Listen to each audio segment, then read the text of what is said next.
संत कबीर से सीखे सफल गृहस्थी के सूत्र।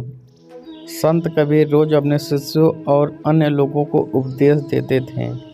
एक दिन प्रवचन खत्म होने के बाद एक व्यक्ति कबीरदास जी के पास पहुंचा और बोला, मेरी पत्नी से मेरा रोज झगड़ा होता है।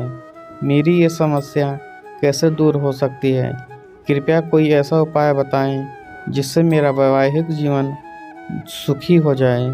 कबीरदास जी थोड़ी देर मौन रहे, फिर उन्होंने अपनी पत्नी से कहा, लालटेन जलाकर लाओ। पत्नी ने ऐसा ही किया। वह व्यक्ति वहीं बैठा था। वह सोचने लगा कि अभी तो दोपहर का समय है, अभी लालटेन क्यों मंगवाई है।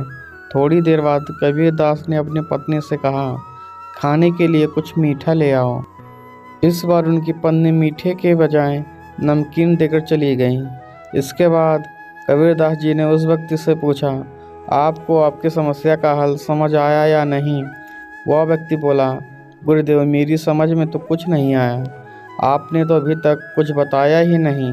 कबीरदास जी ने कहा, जब मैंने पत्नी से लालटेन मंगवाई तो वो ये भी बोल सकती थी कि इतनी दोपहर में लालटेन की क्या ज़रूरत है, लेकिन उसने ऐसा नहीं पूछा।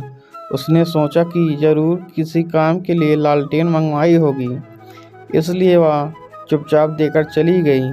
कुछ देर बाद मैंने पत्नी से मीठा मंगवाया तो नमकीन देकर चली गई। हो सकता है घर में कुछ मीठा ना हो। ये सोचकर मैं चुप रहा। पति पत्नी के बीच आपसी तालमेल होना बहुत ज़रूरी है। दोनों को एक दूसरे की भावनाएं समझनी चाहिए, हालात के अनुसार व्यवहार करना चाहिए और वाद विवाद से बचना चाहिए। वह व्यक्ति समझ गया कि कबीरदास जी ने यह सब उसे समझाने के लिए किया था। कबीरदास जी ने कहा, अगर पति से कोई गलती हो तो पत्नी उसे सही कर दे, और अगर पत्नी से कोई गलती हो जाए तो पति को उसे ठीक कर देना चाहिए। तालमेल बनाए रखना चाहिए। यही सुखी, शांत और सफल जीवन का सूत्र है। इस बात का ध्यान रखने वाले पति पत्नी हमेशा प्रसन्न रहते हैं। तो दोस्तों, ये कहानी आपको पसंद आई हो तो वीडियो को लाइक और चैनल को सब्सक्राइब ज़रूर करें।